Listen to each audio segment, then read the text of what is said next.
اعوذ باللہ من الشیطان الرجیم بسم اللہ الرحمن الرحیم۔ حضرت خبیب رضی اللہ عنہ کی شہادت۔ انتخاب از خطبہ جمعہ حضرت خلیفۃ المسیح الخامس ایدہ اللہ تعالی بنصر العزیز، فرمودہ 31 مئی 2024۔ روزنامہ الفضل انٹرنیشنل، ہفتہ 2 نومبر 2024۔ حضرت خبیب کے شہید کیے جانے کا ذکر ہو رہا تھا۔ اس کی مزید تفصیل میں یہ لکھا ہے کہ یہ پہلے صحابی تھے جن کو لکڑی پر باندھ کر شہید کیا گیا، یعنی صلیب کی طرح لٹکا کر شہید کیا گیا۔ علامہ ابن اثیر جزری لکھتے ہیں کہ حضرت خبیب پہلے صحابی تھے جو اللہ تعالیٰ کی خاطر صلیب دیے گئے۔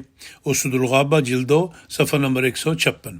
ایک روایت میں ہے کہ قریش نے حضرت خبیب سے کہا کہ اگر تم اسلام سے رجوع کر لو تو ہم تمہارا راستہ چھوڑ دیں گے، لیکن اگر تم نے رجوع نہ کیا تو ہم تمہیں قتل کر دیں گے۔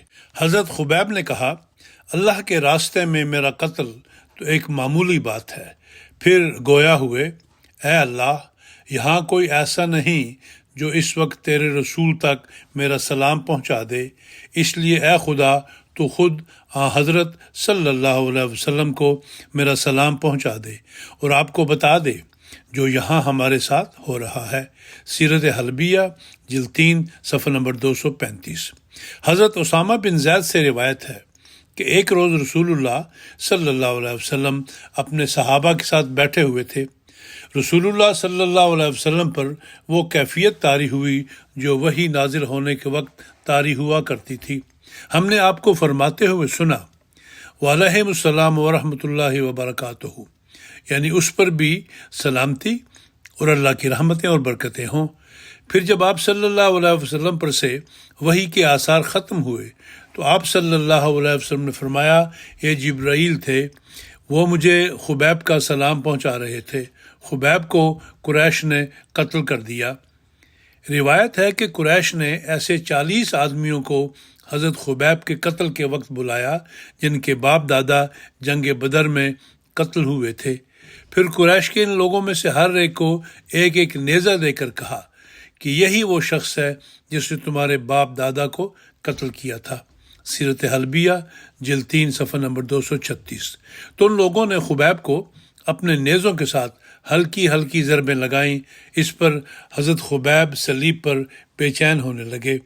پھر خبیب پلٹے تو ان کا چہرہ کعبہ کی طرف ہو گیا۔ انہوں نے کہا، تمام تعریفیں اللہ کے لیے ہیں جس نے میرے چہرے کو اپنے قبلہ کی جانب کر لیا جو اس نے اپنے لیے پسند کیا ہے۔ پھر مشرکین نے خبیب کو قتل کر دیا۔ سبل الہدا جلد 6 صفحہ نمبر 44۔ اس سے معلوم ہوتا ہے کہ مشرکین نے پہلے حضرت خبیب کو نیزے چبوئے، شدید اذیت دی اور پھر قتل کیا، جبکہ بخاری کی ایک روایت سے معلوم ہوتا ہے کہ حضرت خبیب نے جب اپنے اشعار ختم کیے تو عقبہ بن حارث ان کے پاس آیا اور اس نے حضرت خبیب کو قتل کر دیا۔ صحیح بخاری کتاب المغازی باب غزوۃ الرجی۔ عقبہ بن حارث کی کنیت ابو سروا بیان ہوئی ہے اور بعض روایت میں ذکر ہے کہ ابو سروا عقبہ بن حارث اس وقت چھوٹا تھا، اس کے ہاتھ میں نیزہ دیا گیا مگر وار ابو میسرہ ابدری نے کیا، یعنی بچے کے ہاتھ میں بدلہ لینے کے لیے نیزہ پکڑایا، لیکن اس پر زور دوسرے بڑے آدمی نے لگایا۔ بعض علماء نے ابو سروا الگ نام ذکر کیا ہے اور عقبہ بن حارث کو اس کا بھائی لکھا ہے۔ جب ابو میسرہ نے وار کیا تو کارگر ثابت نہ ہوا، جس پر ابو سروا نے آگے بڑھ کر نیزے سے کام تمام کر دیا۔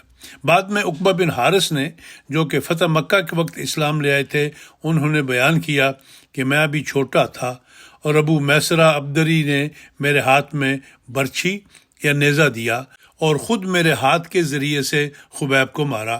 دائرہ معارف سیرت محمد رسول اللہ صلی اللہ علیہ وسلم جلد 7 صفحہ نمبر 148 149۔ حضرت مرزا بشیر احمد صاحب نے اس کے بارے میں لکھا ہے کہ رؤسائے قریش کی قلبی عداوت کے سامنے رحم و انصاف کا جذبہ خارج از سوال تھا۔ چنانچہ ابھی زیادہ دن نہیں گزرے تھے کہ بنو الحارث کے لوگ اور دوسرے رؤسائے قریش خبیب کو قتل کرنے اور اس کے قتل پر جشن منانے کے لیے اسے کھلے میدان میں لے گئے۔ خبیب نے شہادت کی بو پائی تو قریش سے الحاق کے ساتھ کہا کہ مرنے سے پہلے مجھے 2 رکعت نماز پڑھ لینے دو۔ قریش نے جو غالباً اسلامی نماز کے منظر کو بھی اس تماشا کا حصہ بنانا چاہتے تھے، اجازت دے دی، اور خبیب نے بڑی توجہ اور حضور قلب کے ساتھ 2 رکعت نماز ادا کی، اور پھر نماز سے فارغ ہو کر قریش سے کہا کہ میرا دل چاہتا تھا کہ میں اپنی نماز کو اور لمبا کروں، لیکن پھر مجھے یہ خیال آیا کہ کہیں تم لوگ یہ نہ سمجھو کہ میں موت کو پیچھے ڈالنے کے لیے نماز کو لمبا کر رہا ہوں۔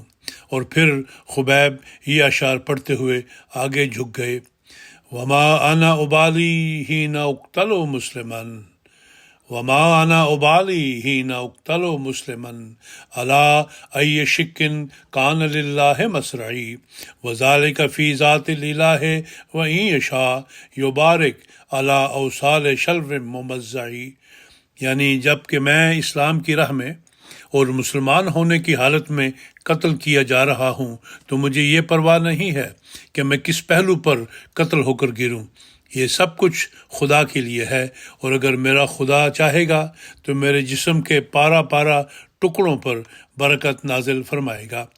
غالباً ابھی خبیب کی زبان پر ان اشعار کے آخری الفاظ گونج ہی رہے تھے کہ عقبہ بن حارث نے آگے بڑھ کر وار کیا، اور یہ عاشق رسول خاک پر تھا۔ دوسری روایت میں یہ ہے کہ قریش نے خبیب کو ایک درخت کی شاخ سے لٹکا دیا تھا اور پھر نیزوں کی چوکیں دے دے کر قتل کیا۔ سیرت خاتم النبیین از حضرت صاحبزادہ مرزا بشیر احمد صاحب، صفحہ نمبر 515۔ حضرت مسلم موعود رضی اللہ تعالیٰ عنہ اس بارے میں بیان کرتے ہیں کہ جب ان کے قتل کا وقت آن پہنچا تو خبیب نے کہا کہ مجھے 2 رکعت نماز پڑھ لینے دو۔ قریش نے ان کی یہ بات مان لی، اور خبیب نے سب کے سامنے اس دنیا میں آخری بار اپنے اللہ کی عبادت کی۔ جب وہ نماز ختم کر چکے تو انہوں نے کہا کہ میں اپنی نماز جاری رکھنا چاہتا تھا، مگر اس خیال سے ختم کر دی کہ کہیں تم یہ نہ سمجھو کہ میں مرنے سے ڈرتا ہوں۔ پھر آرام سے اپنا سر قاتل کے سامنے رکھ دیا اور ایسا کرتے ہوئے یہ اشعار پڑھے، وَلَسْتُ أُبَالِي حِينَ أُقْتَلُ مُسْلِمًا عَلَىٰ أَيِّ جَنْبٍ كَانَ لِلَّهِ مَسْرَعِي وَذَلِكَ فِي ذَاتِ الْإِلَٰهِ وَإِن يَشَاء يُبَارِكُ عَلَىٰ أَوْصَالِ شِلْوٍ مُمَزَّعِي، یعنی جب کہ میں مسلمان ہونے کی حالت میں قتل کیا جا رہا ہوں تو مجھے پرواہ نہیں ہے کہ میں کس پہلو پر قتل ہو کر گروں، یہ سب کچھ خدا کے لیے ہے، اور اگر میرا خدا چاہے گا تو میرے جسم کے پارا پارا ٹکڑوں پر برکات نازل فرمائے گا۔ خبیب نے ابھی یہ شعر ختم نہ کیے تھے کہ جلاد کی تلوار ان کی گردن پر پڑی اور ان کا سر خاک پر آ گرا۔ دیباچہ تفسیر القرآن، انوار العلوم جلد 20، صفحہ نمبر 262۔ حضرت ابو ہریرہ سے روایت ہے کہ حضرت خبیب پہلے تھے جنہوں نے قتل سے پہلے 2 رکعتیں پڑھنے کی سنت قائم کی تھی۔ صحیح البخاری، کتاب المغازی، باب غزوۃ الرجی۔